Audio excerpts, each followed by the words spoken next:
You're fired. My boss shows up at my door at 9 p.m. Single mom, Mr. Boss's hints. My boss fired me for being a bad mom, then became my daughter's father figure. Billionaire CEO fires workaholic single mom. The reason why will break your heart. The knock at Jennifer Smith's apartment door at 9 o'clock on a Tuesday night shouldn't have surprised her. She'd missed another deadline, sent another email at midnight, skipped another parent-teacher conference. But finding her billionaire CEO standing in the hallway, his jaw set and eyes unreadable, sent ice shooting through her veins. "You're fired," Alex Williams said, stepping inside without invitation. Jennifer's laptop nearly slipped from her numb fingers.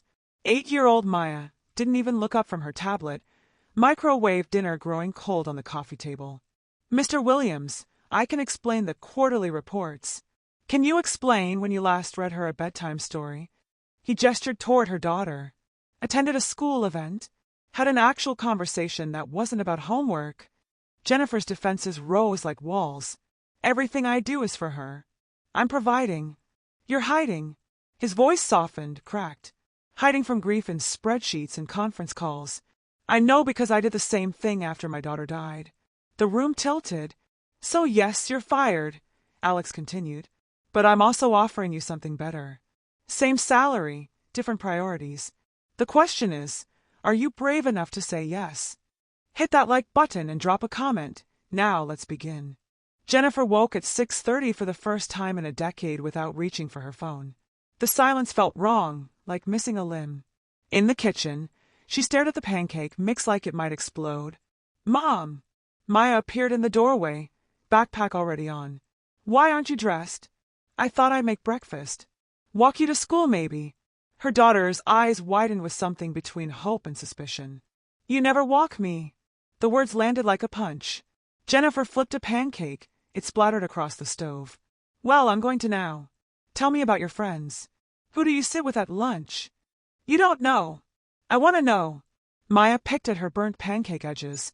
"Sophia. She has a hamster named Princess." Jennifer's throat tightened. She didn't know her daughter had a best friend.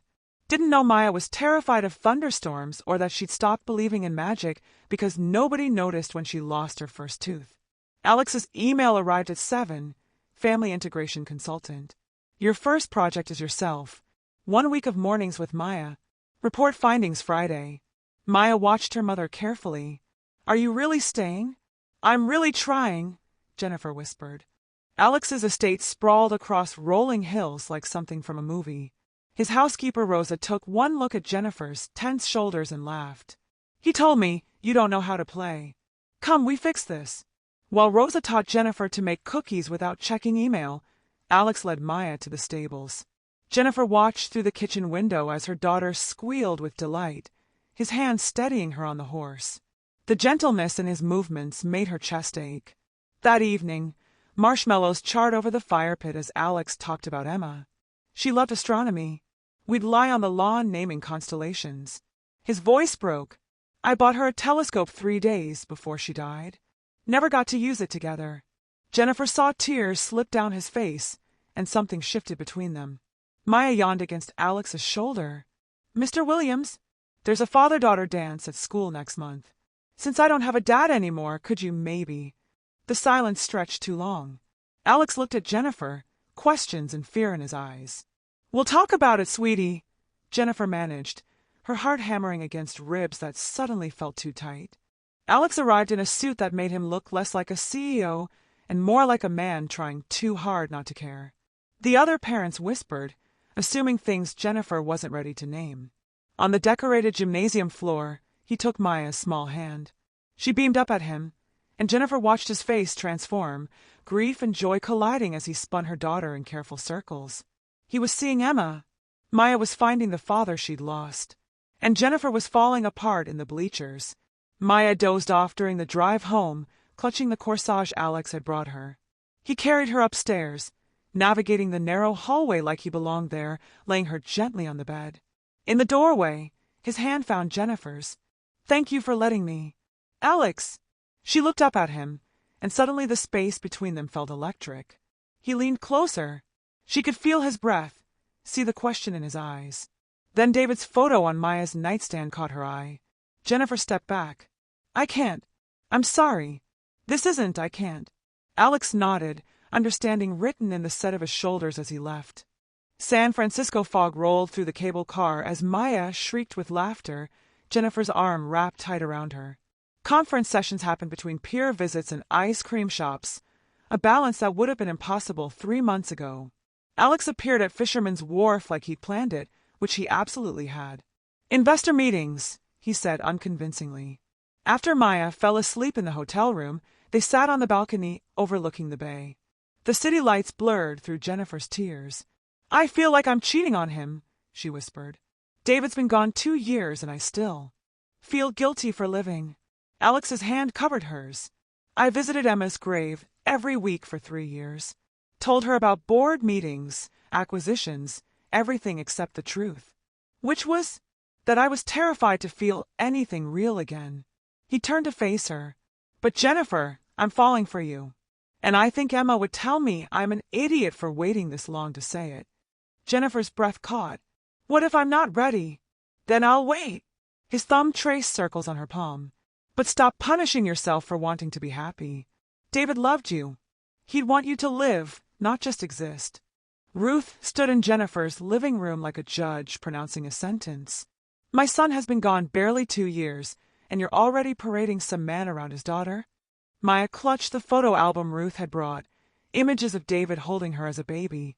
Grandma says Daddy wouldn't like Mr. Williams. Maya, go to your room. Jennifer waited until the door clicked. You have no right. I have every right. David worked himself to exhaustion providing for you, and now you're letting Maya forget him for some billionaire who. David died in a car accident rushing home from work at midnight. Jennifer's voice shattered. We were both drowning in careers instead of living, and I won't do that to Maya anymore. That's not betraying his memory, it's learning from his death. Ruth's face crumpled. If she loves this Alex, she'll forget her father. Love doesn't work like that. Hearts expand, they don't replace. Jennifer softened. I will always love David, but I'm also allowed to heal. Later, Alex called. Maybe I should step back. I don't want to cause problems. No. Jennifer's voice was steel. I'm done letting fear make my decisions. The offer letter gleamed on Jennifer's screen. Vice President of Marketing. 6 figures. Everything she'd sacrificed for. Take it if you want it, Alex said quietly. I meant what I said, your choice. But Maya had overheard. Her daughter's walls went back up overnight, responses clipped to yes and no, eyes glued to screens again.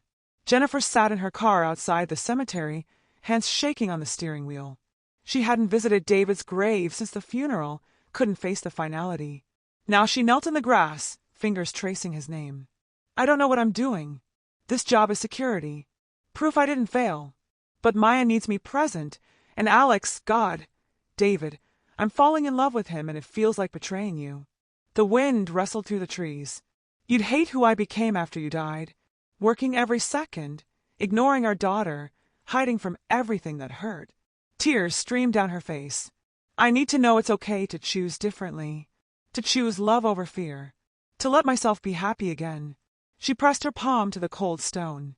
Thank you for Maya. For the good years. But I need to live now, not just survive. Something inside her finally, blessedly broke open. Jennifer's presentation to the board showed a split screen. Maya's drawings of the faceless computer woman beside new ones of them baking cookies, riding horses, laughing. Productivity metrics don't measure what matters. I nearly lost my daughter chasing numbers that meant nothing. The video went viral. Thousands of parents shared their own stories. Ruth returned with red eyes. I watched your presentation 17 times. David would be so proud of who you've become, not who grief made you. That evening, Maya tugged Alex's sleeve. Can I call you my bonus dad? Sophia says her stepdad is her bonus dad, and you feel like that to me. Alex's eyes glistened. I'd be honored. He turned to Jennifer. I've been in therapy, actually dealing with losing Emma instead of building empires to hide from it. He took her hand. I'd like to take you on a real date, not as your boss or Maya's friend, just as a man who's completely in love with you. Jennifer kissed him, finally unafraid. Yes. Maya cheered from the doorway where she'd been obviously eavesdropping. We're a mess, Jennifer laughed.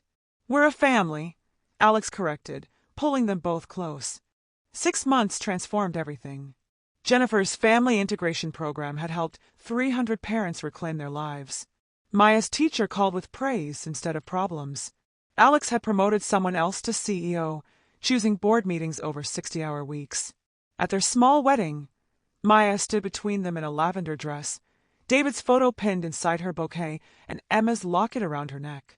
"I get to join your hands together," she announced proudly, placing Jennifer's palm in Alex's. "We're already joined," Alex whispered. "She just made it official." Ruth dabbed her eyes in the front row beside Rosa, unlikely friends united by love for this imperfect, healing family. 3 weeks later, the knock came at 9 p.m.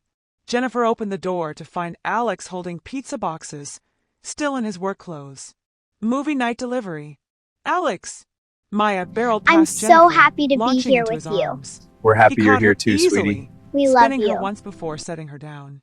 "Go pick something," he told Maya, who raced to the TV. Alex pulled Jennifer close, kissing her temple. "Remember when I fired you at the store?